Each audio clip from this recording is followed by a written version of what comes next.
한 아기가 우리에게 낳고 한 아들을 우리에게 주신 바 되었는데 그의 어깨는 정사를 메었고 그의 이름은 기묘자라 모사라 전능하신 하나님이라 영존하신 아버지라 평강의 왕이라 할 것임이라.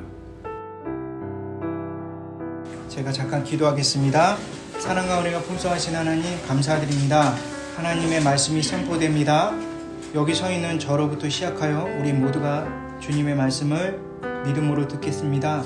하나님 믿음으로 화답할 수 있도록 주께서 인도하여 주옵소서. 예수 그리스도 이름으로 기도드립니다. 아멘. 오늘날 대중은 어떻게 예수님을 이해할까요? 예수님에 대해서 어떤 상상을 하고 또 어떤 모습을 기대하고 있을까요? 아니, 어떻게 보면 예수님의 어떤 모습일 때 대중들이 과연 열광할까요? 이런 관점으로 생각하면 대중이 원하는, 그래서 대중이 좋아하는 예수님의 캐릭터가 인위적으로 생각되고 만들어지는 것을 보게 됩니다. 언제부턴가 세상은 예수님을 생각하고 그리고 규정하는 것이 자기 원하는 대로, 자기 바라는 대로 예수님의 상을 만들고 생각하는 것 같습니다. 그런데 중요한 것은 우리 믿고 있는 신앙인들 아닙니까? 예. 우리 신앙인들은 과연 예수님을 어떻게 생각하고 있을까요? 그것이 가장 중요하죠. 몇 주 후면은 우리가 성탄절을 맞이합니다.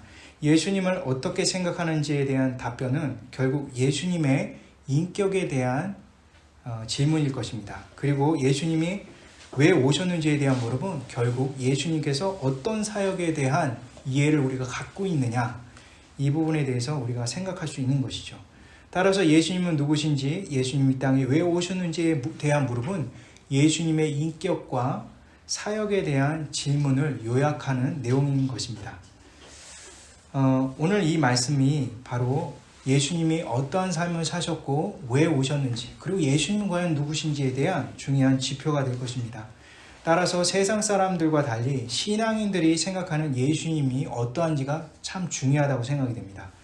이러한 질문에 대해서 믿는 사람들은 대략 3가지 유형 정도로 예수님을 생각하고 예수님의 사역을 믿고 있다는 생각을 갖습니다. 먼저 첫 번째 유형은 예수님께서 사회, 문화, 정치, 사상을 변화시키는 혁명가로 인식하는 것입니다. 그래서 예수님을 믿고 따를 때 반드시 세상이 바뀌어야 한다고 생각을 하는 것이죠. 이러한 유형의 사람들은 대부분 예수님이 사회 혁명가로 여깁니다. 그래서 세상에 가진 자와 가지 못한 자를 나누어 가난한 자의 편에 서서 힘없는 자에 서서 부자와 권력자와 싸우는 그림을 그리고 있습니다. 그런데 안타깝게도 그러한 운동 속에 예수님의 이름을 내거는 이유는 결국 자신들을 위한 것이라는 것을 우리가 부인할 수가 없는 것이죠. 사실상 본인들의 권력과 부를 갖게 되게 되면 그들은 과연 어떻게 변화가 될까요? 결국은 그들도 그들 스스로가 가난한 자, 힘없는 자의 머리 위에 올라갈 것입니다. 그러고는 여전히 자신들이 가난하고 힘없는 자처럼 행동할 수밖에 없는 그러한 파렴치한 모습을 보이게 되는 것이죠. 어쩌면 자신들이 여전히 권력을 가지고서도 권력이 없는 것처럼 생각하고 착각하고 있는지도 모릅니다. 그때 예수님은 자신들과 함께하는 승리자로 여기는 것이죠. 예수님을 통해서 자신들이 이루고자 하는 사회의 변혁을 이루는 힘의 근간이라고 생각하는 것입니다. 그런 면에서 예수님은 충분히 이용할 가치가 있다라고 생각을 하는 거죠. 근래에 이러한 모습은 우리 주변에 적지 않습니다. 그러나 이러한 모습은 과거 기독교 역사 속에서도 자주 꿈꿔왔고 자주 예수님의 상을 그려왔던 부분이기도 합니다. 두 번째 유형은 예수님을 구도자 또는 안내자로 받아들이는 사람들이 있습니다. 그들은 깊이 있는 개인의 묵상에 심취해서 내적 평안과 심연의 깊은 영성에 들어갑니다. 이러한 영성 훈련을 위해서 먼저 걸어가신 구도자가 필요한 것이죠. 그들에게 예수님은 귀중한 구도자이며 안내자가 되는 것입니다.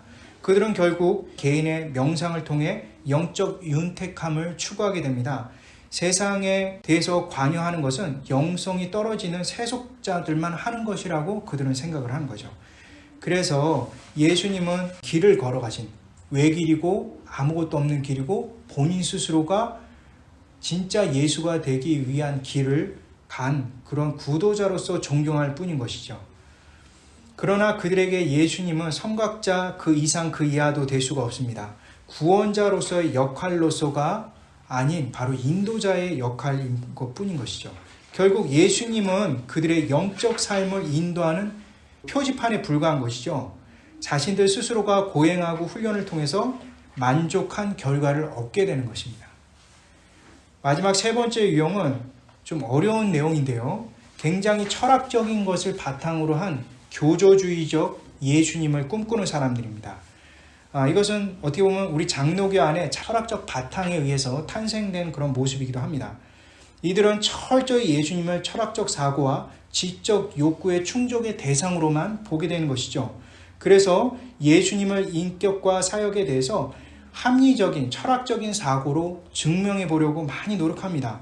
종교개혁이 휩쓸고 간 후에 17세기 말부터 개혁교회 안에서는 교리적 논리 그 자체를 제대로 증명하기 위해서 중세에 있던 로마교회, 그 잘못된 중세의 로마교회의 그 패습을 그대로 따라서 스콜라주의 철학적 사고를 그대로 받아들입니다.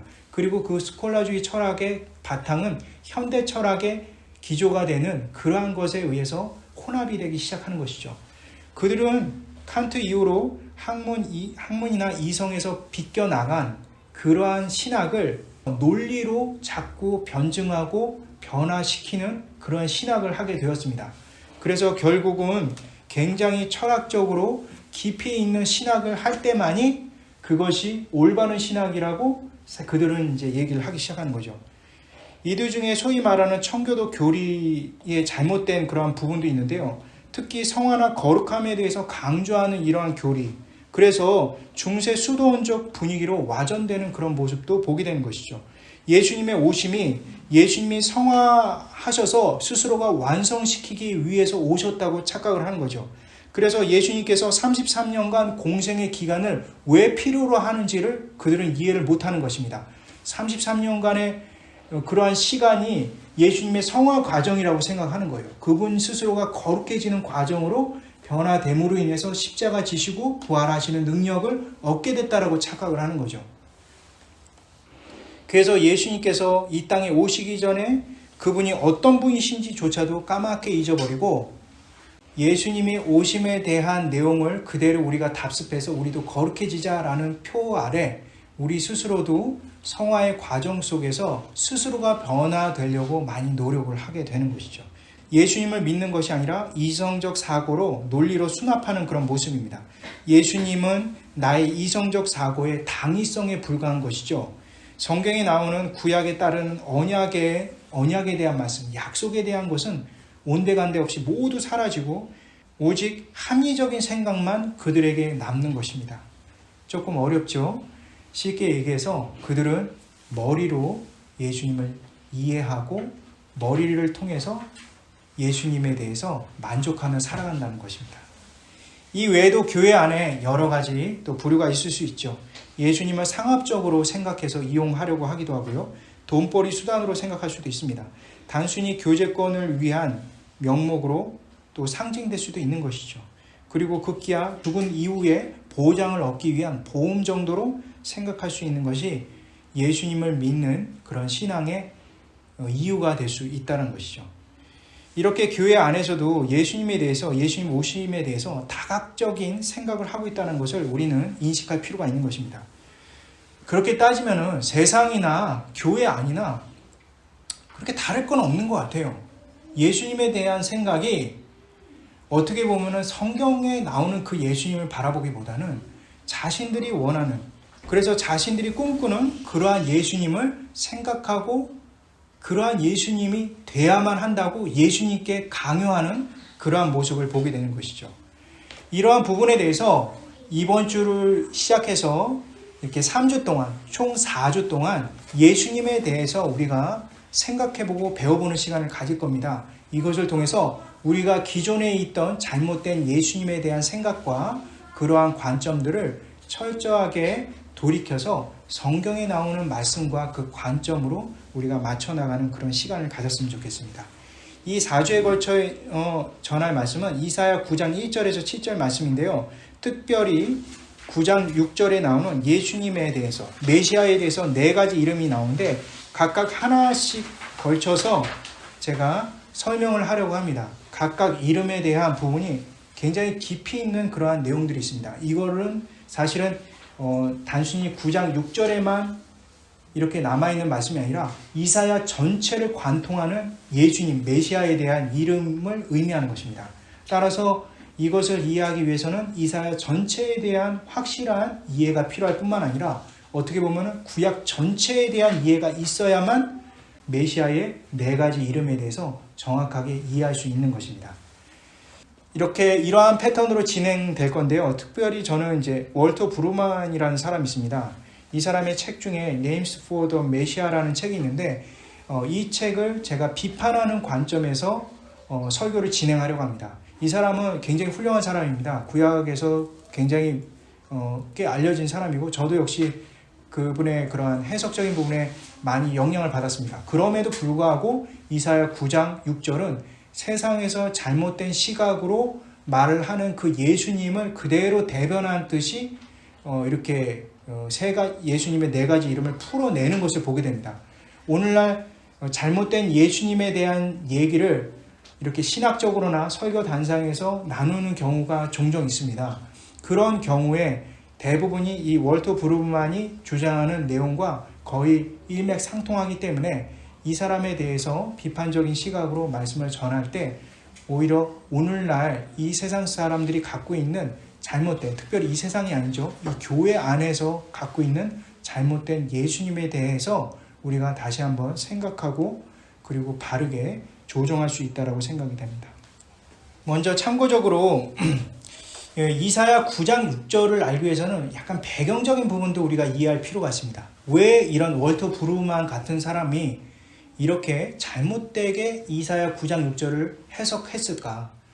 그거에 대한 배경은 이렇습니다. 이사야 시대 때가 사실 굉장히 엄혹한 시대였습니다. 굉장히 어려웠던 시기였죠. 그 시기가 어떤 시기냐? 안으로는 잘못된 왕이 계속 통치함으로 인해서 신앙이 완전히 깨지게 되었습니다. 우리가 잘 알고 있는 이스라엘은 정치와 종교가 일치하는 그런 사회입니다. 따라서 종교가 무너지게 되면 정치도 동일하게 무너지게 되어 있는데 그 많은 것들에 좌우하는 사람이 바로 왕이었습니다. 근데 그 왕들이 역대의 잘못된 행동들을 자꾸 함으로 인해서 이스라엘이 완전히 영적으로 바닥을 드러내는 그런 상황이 돼버린 겁니다. 그런 상황에서 국제적으로 굉장히 어려운 문제들이 생기기 시작한 거예요. 바로 아시리아라는 그런 어떻게 보면 대제국이 한 곳에서 이렇게 나오기 시작해서 주변 국가를 하나씩 점령해 들어오는데 그들이 점령해 들어올 때 거기에 있는 주민들이나 집권자들을 어떤 식으로 처형했냐면 십자가에 못 박혀서 다 죽였어요. 그러니까 얼마나 잔인하게 죽였는지 모릅니다. 뭐 기록에 따르면 그 사람의 그 살 가죽을 벗겨서 죽이기도 하고 이렇게 커다란 어떤 줄로 그거를 입에서부터 그 항문까지 꿰뚫어서 여러 개를 엮어서 그렇게 죽이기도 하고 그런 여러 기록들이 있습니다. 근데 그런 기록들은 너무나 잔인한 기록들인데 그런 기록들에 따르면은 그 점령되어 있는 국가만이 두려워했던 것이 아니라 그들이 점령에 내려올수록 각 국가들이 너무나 무서워서 그냥 다 항복해버리는 그런 일들이 일어나는 것이죠. 그러한 어려운 국제적인 상황이 이스라엘 안에 있었던 것이죠. 이스라엘도 굉장히 그 두려워 떨었습니다. 그뿐만이 아닙니다. 바벨론이라는 제국이 또 새롭게 나오기 시작했습니다. 그 바벨론이라는 제국도 엄청난 국가고 힘이 막강한 국가인데 이러한 국가들이 대부분이 어디를 향해서 가느냐? 이런 제국들이 이스라엘을 향해서 가고 있다는 거예요. 이러한 어려운 상황 속에서 이사야 9장은 새로운 왕이 나와서 이 상황을 해결해 주길 바라는 그러한 상황이 돼버린 겁니다. 그때 때마침 그 이사야 9장에 있을 때 그 왕은 누구였냐? 바로 히스기야였습니다. 우리가 잘 알듯이 다윗 왕 이후로 가장 성군이라 가장 잘 통치하는 신앙적으로 잘 통치하는 왕이라 여기면은 두 왕으로 꼽습니다. 하나는 요시야고 하나는 히스기야입니다. 근데 그 히스기야가 그 당시에 왕인 것입니다. 그러니까 사람들의 기대는 온통 히스기야에게 다 꽂혀 있는 것이고 실제로 그는 잘 통치하였고 실제로 많은 어려운 상황에서도 정말 너무나 극복하기 힘든 상황에서도 신앙으로 잘 극복해 나가는 것도 보였습니다. 이로 인해서 모든 사람들은 이사야 9장에 나오는 그 메시지는 결국 이 메시아는 바로 히스기야다라는 그런 상황으로 발전하게 된 것이죠. 하지만 우리도 알고 있지만 히스기야의 끝이 그렇게 좋은 끝으로 마무리가 되진 않습니다. 그가 나중에 잘못된 행동을 하죠. 바벨론에서 화친이 들어오자 자신의 곡간과 무기고를 열어서 그들에게 개방함으로 인해서 마치 신선을 도모한 자에게 우리의 패를 보여줌으로 인해서 우리를 점령해 주십시오 하는 그러한 모습으로 결국 끝마무리가 되는 겁니다. 이러한 모습은 히스기야가 하나님 앞에 올바르게 살려고 했지만 그 역시도 무기와 자신의 재산을 신뢰하고 믿는 왕 중에 하나밖에 될 수 없는 초라한 인간 중에 한 명이라는 것을 보여주고 있는 거죠. 그런데도 여전히 이스라엘 백성들은 현실을 바라보고 현실 속에 자신들을 바꿔놓을 그런 대상을 자꾸 찾는다는 것이죠. 이것이 결국은 신앙인들이 현실을 제대로 분별하지 못하고 믿음으로 살아가지 못하는 모습과 동일하다는 생각을 갖습니다. 내년에는 한국에서는 대선이 있습니다. 대통령을 뽑는 것이죠. 현재 대통령에 대해서 기대감이 많습니다. 대한민국이 정치적이나 국제적 상황에서 녹록지 않은 상황이라는 것은 우리는 미국이지만 많이 이렇게 매스컴을 통해서 듣습니다. 더군다나 세계적으로 강타한 이 코로나 바이러스 전염병으로 인해서 많은 위축이 있습니다. 그래서 새로운 대통령이 오면 모든 것을 새롭게 변화시키고 엄청난 뭔가를 할 거라고 우리가 착각을 합니다.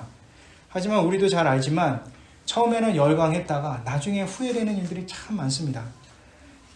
그래서 우리는 대통령을 생각할 때 교회 잘 다니는 어떤 직분자, 하나님을 두려워하는 사람, 뭐 이런 사람을 뽑으면 잘 될 거라고 생각했지만 한국의 그러한 여러 역사적 경험들에 따르면 그런 직분자를 뽑아도 별 수는 없는 것들을 보게 되는 것이죠. 앞으로도 누군가를 기대하고 뽑다가 배신감을 느끼게 되는 것은 우리의 몫이 될 수도 있습니다. 어쩌면 정치인들은 신앙인들을 더 이용하기 위해서 교회를 가서 직분을 받고 그렇게 살아가는지도 모릅니다. 우리는 그것에 의해서 농락당하는 것일 수도 있고요.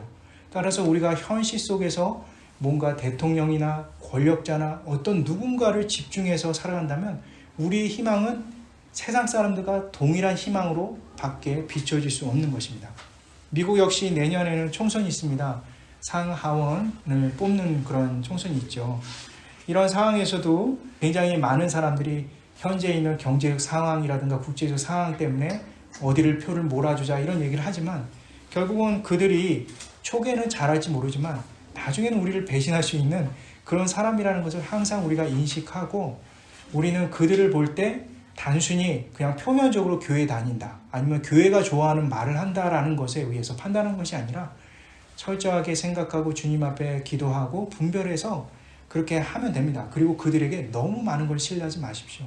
그것은 우리로 하여금 어려움으로 다가올 수 있는 또 하나의 중요한 단초가 될 수가 있는 것이죠. 제가 이 얘기를 나누는 것은 바로 이사야 9장 말씀의 배경을 통해서 나누는 말씀입니다. 우리가 현재 있는 누군가를 의지하는 것만큼 미련한 것이 없다는 것을 성경은 우리에게 분명히 알려주고 있습니다. 성경은 현실을 외면하지 않습니다. 하지만 세상 사람들처럼 근시안적이지도 않아요. 그냥 가깝게 있는 그 상황에서 그것만 모면하면 된다라는 시각으로 살아가는 것은 세상 사람들의 하는 행태지 우리 믿음을 갖고 있는 사람들의 모습은 아니라는 것을 성경은 분명히 알려주고 있는 것입니다. 이러한 배경을 가지고 우리가 6절 말씀 우리 한 목소리로 다시 한번 읽어보도록 하겠습니다. 시작. 이는 한 아들과 우리에게 낳고 한 아들을 우리에게 주신 바 되었는데 그의 어깨는 정사를 명하고 그의 이름은 기묘자라 모사라 전능하신 하나님이라 영존하신 아버지라 평강의 왕이라 할 것이시라. 이 한글 성경에 보면 메시아를 가리키는 게 5개가 나옵니다. 기묘자라, 모사라, 전능하신 하나님이라, 영존하신 아버지라, 평강의 왕이라. 이 5개가 나오죠. 하지만 원문에 보면 메시아를 가리키는 것은 4번이 나옵니다. 기묘자, 모사가 하나로 되어 있고요. 전능하신 하나님, 영존하신 아버지, 평강의 왕. 이렇게 4개로 되어 있습니다. 이것을 4주에 걸쳐서 설교를 할 건데 오늘 첫 번째가 바로 기묘자라 모사라 이 부분에 대해서 나누려고 합니다. 기묘자는 원문에 보면 펠레라고 나옵니다. 그리고 모사는 요에치라고 나옵니다. 이 단어가 서로 분리돼서 해석되는 것이 아니라 기묘자라는 것이 이 모사를 꾸며줍니다. 그래서 기묘한 모사 이렇게 해석이 되는 것이 맞습니다. 이사야 전체적 문맥 속에서 기묘한 모사는 아주 독특한 해석을 낳습니다. 그렇다면 각각 부분에 대해서 우리가 의미를 한번 생각해 보려고 합니다. 먼저 모사를 한번 생각해 보겠습니다. 모사가 히브리어로 요에치라고 했습니다. 이것은 오늘날로 말하면 카운셀러라고 생각하시면 됩니다. 이 카운셀러라고 비슷하다고 생각할 수 있지만 실제로 이 문맥상 그리고 이사야 전체적으로 그것을 통관해서 봤을 때 나라를 운영하다라는 의미가 그 안에 담겨 있는 것입니다. 한 나라를 운영하고 계획하며 이루어 나가는 자다라는 것을 바로 요에츠, 즉 모사라는 의미에서 해석될 수가 있습니다. 정책을 수립하고 재정을 확보하고 그리고 여러 가지 수반을 완성시켜 전체적인 그림을 그릴 줄 아는 사람을 가리켜서 요에츠, 즉 모사라고 하는 것이죠. 우리가 오늘날로 따지면 그리고 옛날로 보더라도 이건 왕이나 하는 것이고 대통령이 하는 행동이죠. 그렇지만 이것이 우리가 정치적인 활동이라고 보시게 되면 우리는 한정적인 눈으로 보는 것입니다. 실제적으로 전체적인 맥락에서 우리가 살펴봐야 되는 것이죠. 그럼 전체적인 맥락, 즉 이사야 전체적인 맥락에서 바로 이 모사라는 의미는 무엇이냐?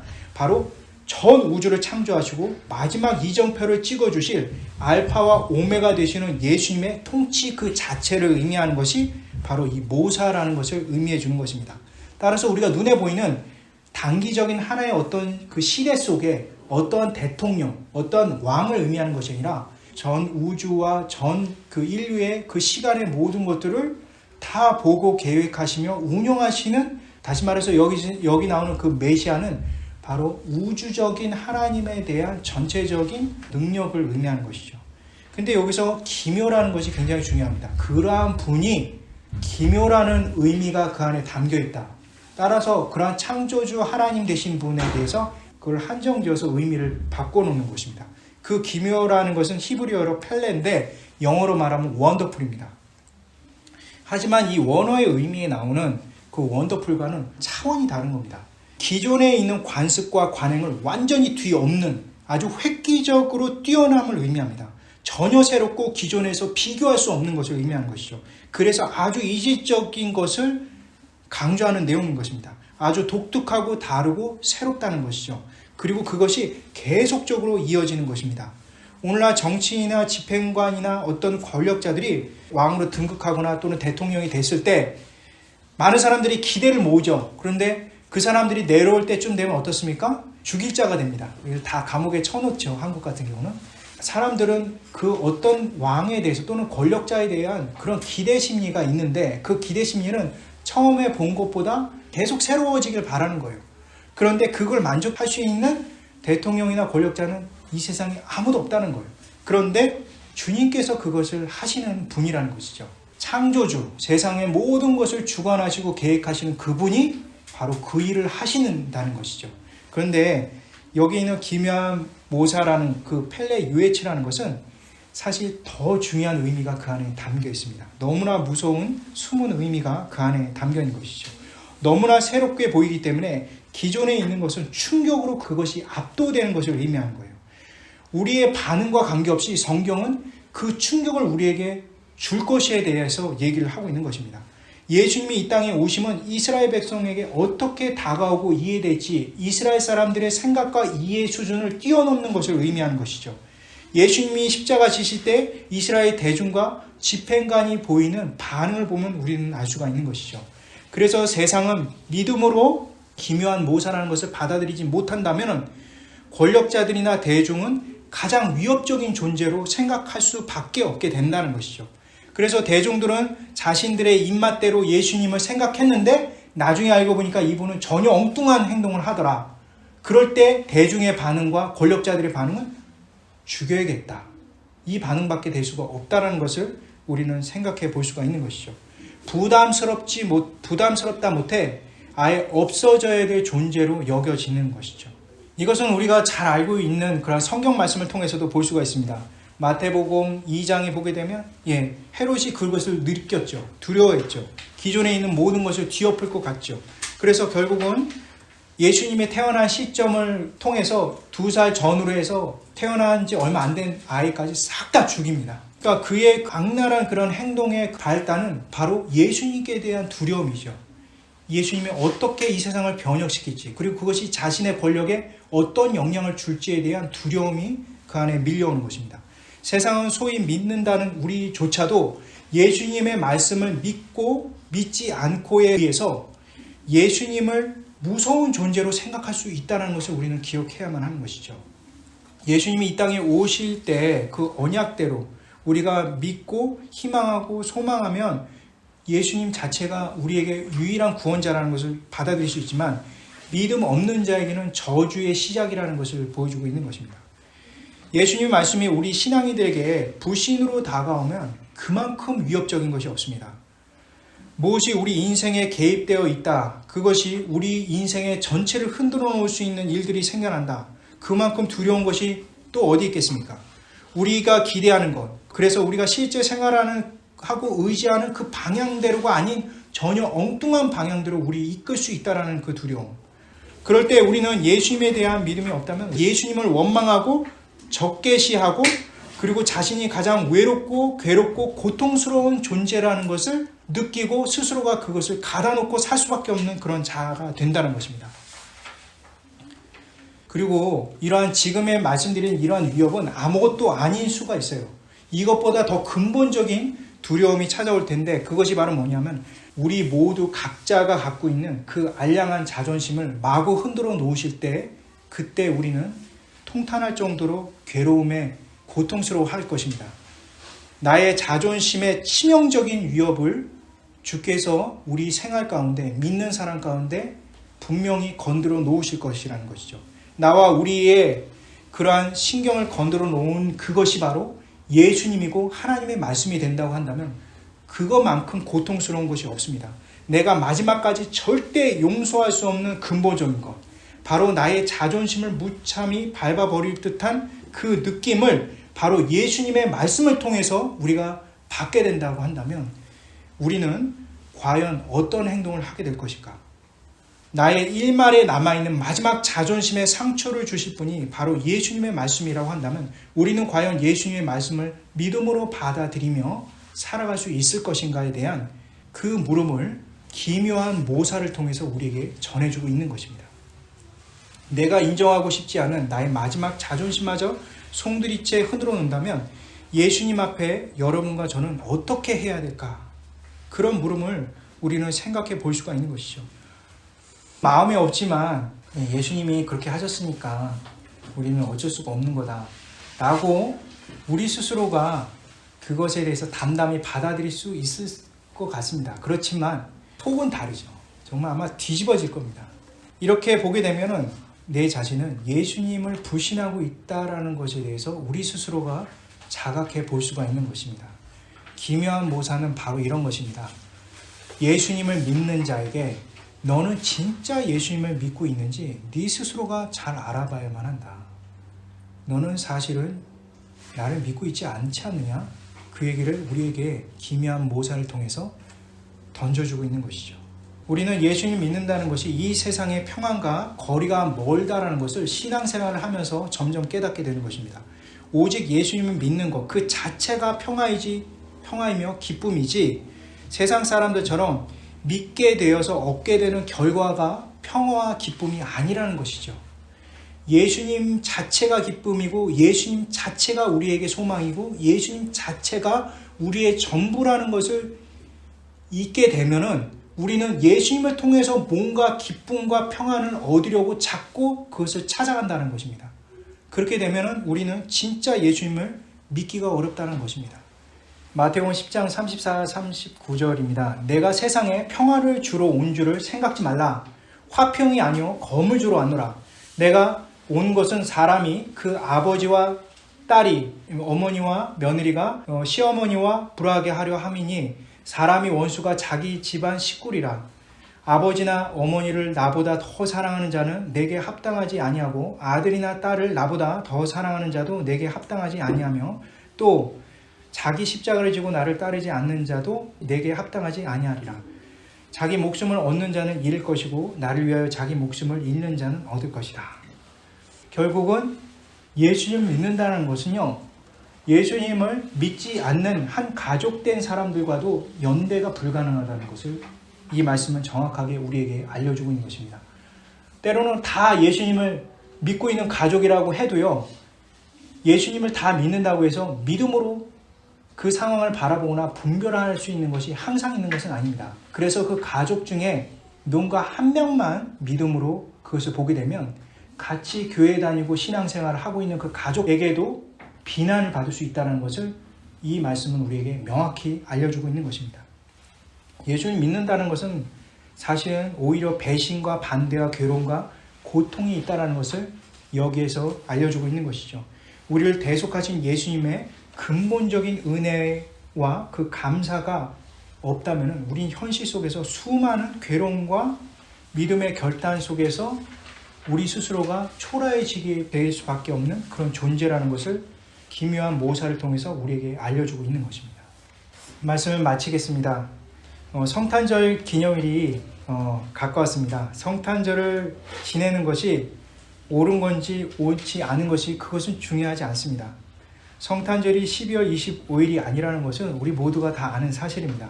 중요한 것은 예수님이 이 땅에 오셨다는 사실과 그 오신 예수님께서 100% 그분의 사역을 완결시키고 다시 올라가셨다는 것을 우리는 이해해야만 합니다. 예수님이 오셔서 이루신 것은 바로 여러분과 저의 완전한 대속을 이루시고 완벽히 구원을 이루시는 것입니다. 그 사실을 믿는 자에게는 어떠한 어려움과 시련과 우리의 자존심마저 꺾게 되는 수많은 고통 속에서도 우리는 오직 십자가와 부활의 은혜만 잡고 살아갈 수밖에 없다는 것을 성경은 우리에게 알려주고 있는 것입니다. 이사야 9장에 나오는 예수님의 진정한 이름 네 가지 중에 기묘한 모사, 즉 펠레 유에츠는 바로 우리의 불신의 죄악들, 우리의 더럽고 추악한 이 내면의 것을 완전히 훅 빼서 엎어버리는 그러한 이름에 담겨있는 의미가 있는 것입니다. 제가 기도하겠습니다. 사랑과 은혜가 풍성하신 하나님 감사드립니다. 하나님, 주님의 은혜가 우리에게 있습니다. 하나님, 말씀이 아니고서는 내 스스로가 얼마나 큰 죄인인지를 알 수가 없습니다. 신앙생활 했기에 또 주님의 대속의 은혜를 알기에 믿음으로 살아갈 수 있는 기쁨이 있지만 그럼에도 불구하고 우리가 주님에 대한 믿음을 갖고 살아간다는 것은 우리 자신에 대한 정직한 모습을 바라본다라는 것임을 잊지 않게 주께서 인도하여 주옵소서. 날마다 내 자신에 대해서 정확하게 보고 그리고 정확하게 그 부분에 대해서 회개할 수 있는 은혜와 믿음을 허락하여 주옵소서. 예수 그리스도 이름으로 기도드립니다. 아멘.